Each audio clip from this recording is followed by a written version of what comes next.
Low tech, screen free, these are buzzwords in the homeschooling community today. However, we live in a technology age. So, what does this mean for our children? I mean, in our home, cell phones are for grown-ups. We don't hand our children devices. They don't even have an iPad. They don't have a personal computer. So, how do we introduce technology to our children in an age-appropriate manner? And does it even matter? Do they need to have access to devices early on in order to be able to use technology in the same manner their peers do as they get older? Stay tuned because we're going to talk about all of that today. Just do your thing. Wake up, today's gonna be a good day. Wake up, today's gonna be a good day. Wake up, today's gonna be a good day. Wake up. Welcome to Kindle Togetherness. I am Sarah Ruth, the mama behind our account.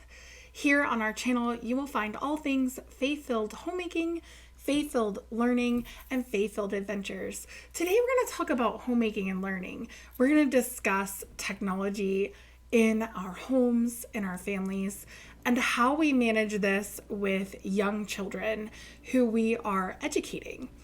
Before we do that, I just want to ask you kindly to please click the subscribe button right now before you forget. Every subscribe, every comment, every like on any video helps tell YouTube and the other things happening in the algorithms that people are watching and people are interested. So thank you. Thank you in advance for doing that, taking just a second and subscribing or liking a video or anytime you comment. I appreciate all of it and it's a blessing to our family. All right, so let's talk about this. Let's talk about technology. It is such a love-hate relationship for me because here I am on YouTube. This is part of how I bless our family and bring an income into our home. So obviously I'm not anti-technology, right? And we throw around words like screen-free and low-tech. And I cannot say that our home is screen-free. I am looking at a screen. My children get to watch a movie or a show here and there. All of my jobs, every single one involves screens. I am a VA. I am a content creator. I write curriculum. I teach English online. All of my work is via technology. So the truth is, my boys are going to need to know how to use technology, and I'm not unaware of that. But I want to start this video with some thoughts that I've had and just some musings I've had as I've thought about this, because it's not something I want to just like blindly make a decision about. I want to really think about it because we all know that if you do a simple search online about the impact of screens and technology in our daily life on adults and then on teens and on children, gosh, it's like devastating. And there are huge problems and issues because of our constant connectivity to everything and everyone. And so I want to think about what that can do to my children. However, realizing I'm raising them and they're going to become adults who have a phone. I mean, there's no chance they're not going to have a phone or an iPad or a computer. That's just the day and age we live in, right? So as I considered how I was going to approach this, and as my husband and I had conversations, and we don't view this entirely perfectly the same way, but we've made some decisions for our family. Some of the things that I thought about were, one, I don't even consider myself tech savvy. I don't know coding or web development or anything like that. Yet all of my work is online, and I have developed and acquired the skills necessary to make a modest living without having had access to a phone in my hand or a tablet from a very young age. So there is somewhat of an argument out there right now. I've seen it in several circles and heard it before that, our kids are going to have access to tech. In order to keep up with their peers, they must have a certain level of access from day one. And how are they going to be in the workforce if we don't give them access from a young age so they can develop these skills? And I would just say, think hard about that, because the truth is the generation that I'm in, the older millennial generation, we didn't have these things. I mean, there was a computer in my classroom starting in 4th grade. It was like a gargantuan computer. And we only had 2 and we had to share. And then they began putting them in our libraries, in the school. And by high school, I was expected to write papers in school. Like, I didn't know anybody that had laptops when I was in high school. Like, that was a personal laptop was something that a businessman had. So it wasn't until I went to college that people began to have personal laptops, and that was more common in a student setting. So all of that to say, yet we, the older millennial generation, we're the ones doing these jobs right now, and we figured it out. And, so I don't know that argument holds the weight for me that it may for some others. And maybe you disagree with me, and that's fine. I'm just saying, think through this. Like, let's take some time and not just go with the flow, but instead let's think about these things, because there's too much research out there that indicates there can be negative effects from, this prolonged exposure and consistent use of screens in early childhood. Okay, so that aside, let's talk about how we use technology and screens in our homeschool and home, and why, which choices have we made and why. And so one is we use them for recreation. We just do, watching a show on a DVD or on my laptop online. We're kind of old school. We use an HDMI cord. We don't even have a smart TV. We have one larger TV. It's not even huge. It's maybe 42 inches. It's older. We use the HDMI cord to plug into my laptop, and it puts whatever I choose from Amazon Prime or something onto the screen for them. And that is part of our recreation and leisure time. And in some ways, I think that's very healthy. We as adults do it, and there's nothing wrong with having some of that. My eldest really likes video games. I am not thrilled about that. My husband played them a lot growing up. His brother did. They enjoy them. So there is a component and element of that in our home. We do limit it substantially. They get some time on the weekend at their grandmother's to use a video game system that is not connected to the internet, because I feel like that is a huge safety issue. And then they have some time on our Wii each afternoon when we are doing lessons, if they have had a great attitude and completed their lessons and had 2 hours of outdoor time that day. And that's kind of a balance for me, is have my children been active and moving and engaged with one another, and have they had time where I would say sunlight hit your eyes today? Because that's so important, right? That they're getting this sunlight and this input from nature and this green, forest time. If you know anything about us, you know that that's huge for us.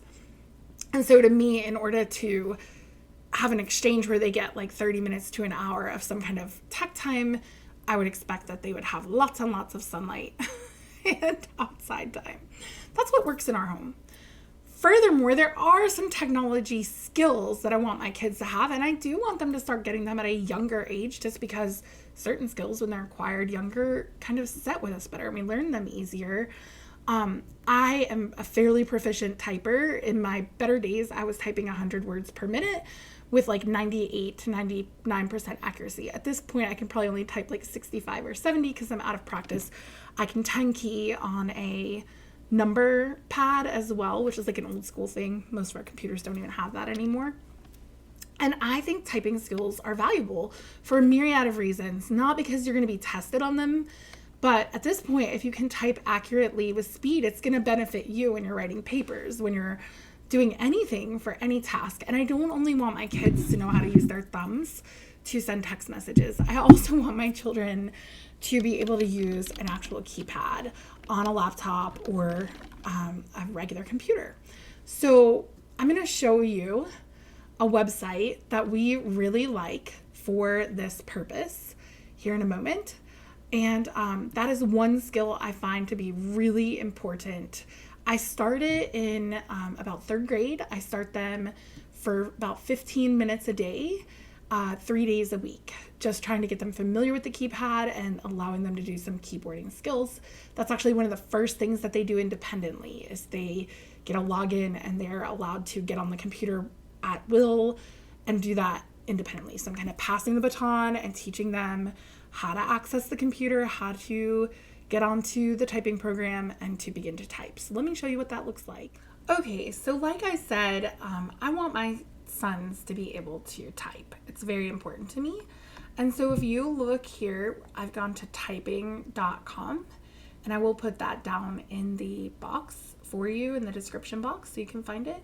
But essentially, this is a website that is completely free that I begin assigning to my boys in third grade for 15 minutes, 3 days a week. And this is to help them learn and space. This lesson has an intro video. To play, press the P key. To skip the video, press enter. So we're going to skip It's time to learn the J key. Use your right index finger to type the J key. Introduction. And I'm going to click J. Remember where to begin. Type the letter J. J. And so as you can see, to type the J key. It shows you finger placement, which is really important. And it tells them speed and accuracy. So this is one thing that I do with my sons in order that they will learn how to type. Another website that we use that's completely free to teach typing is this Mario Teaches Typing program. And so anyway, it does have this commercial. It also is free. It's very basic, but my boys think it's really cool. And it does show them the correct finger placement. And again, I value them learning how to type. So this might be something you'd like to try with your kids. I will put this in the description box as well. I'll also show you one little blip of it so you kind of get a feel for what this looks like. It's a slower program. It's not super fast. But that doesn't really matter, right? Down at the bottom, you can see the hands, and it's showing us the capital uppercase J and the fingerprint, the finger positions for it. So anyway, this is what it looks like. And this is how my boys practice typing independently. So something else that is really important to our family that we value and we make time for is prayer. And I think it's important for our children to see the good ways that technology can be used, the access they have at their fingertips to the world, which we so often think of as social media, which can be wonderful. But there's also websites like prayercast.com. And this website is absolutely amazing. It has ways that you can pray for various countries all over the world. And it has prayer videos for each one that will just melt your heart. But beyond that, it has prayer points. It has a summary of what is going on in this country, of their production and exports, of the primary religion. It shows the flag, what continent they're on. It's very geography based, but then it's also got these beautiful prayer videos where you can listen to somebody from that nation tell you about the country. I have two more ways that we use technology regularly in our homeschool that I think are really valuable and other families may benefit for. The next way is one of my children's favorite ways that we use technology, and it is an amazing website and a daily video of the news.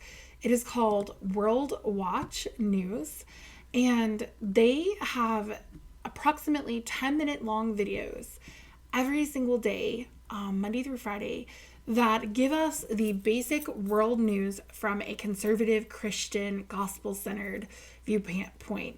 You really just can't go wrong with World Watch, and I actually have a code that you can use to get 6 months at no cost, so you can try it out with your kids. I recommend World Watch News for families with children who are at least 8 years old.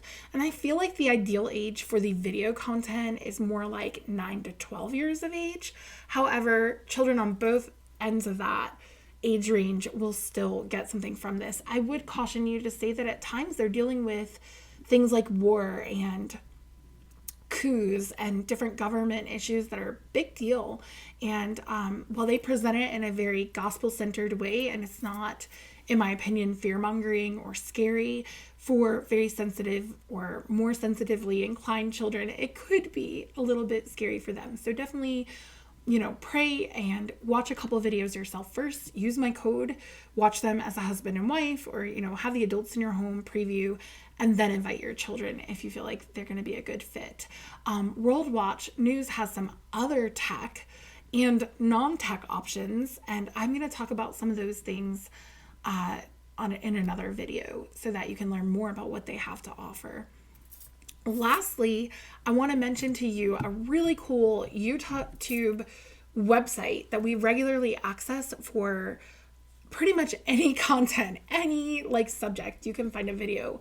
Some of you may already know about it, but it's called Homeschool Pop, and they just have everything. It's a homeschooling dad who just makes these videos. I'm assuming they were originally for his own children, and it's just got everything. We often use them for geography. They have every state. They have a homeschool pop video for those. They have Spanish. They literally have just all kinds, landmarks, different holidays, math and science, and you name it, they have something for it. And so anyway, I highly recommend checking it out. Now, I will caution you, we don't ever give our children access to the internet without being in our presence, and specifically YouTube.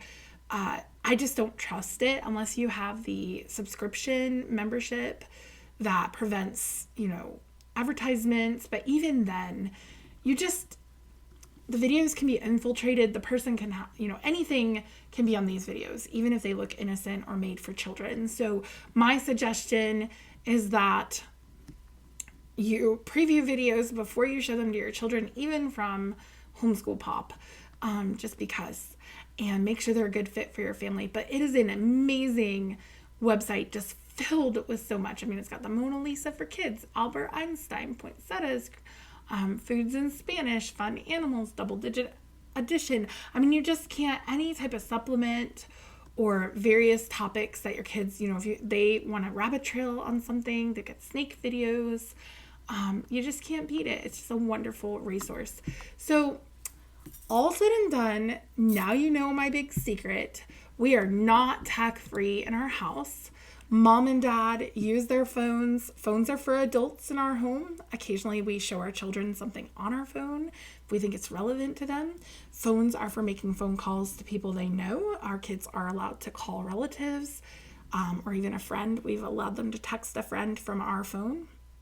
Our children are never out of our sight with a device. We do have a shared school laptop. That is my old laptop that is retired, that all of my children can share for specific websites like those that I showed you, the typing, and then they do their math online right now. They have it's not even online, it's on an app. It's teaching textbooks. But that's neither here nor there. This is how technology works in our home.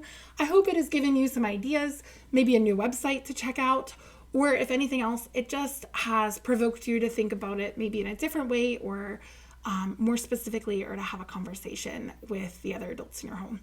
All right, that's it. Please like this video, ask any questions you have, and I'll get back to you when I can. Thank you so much. See you next time.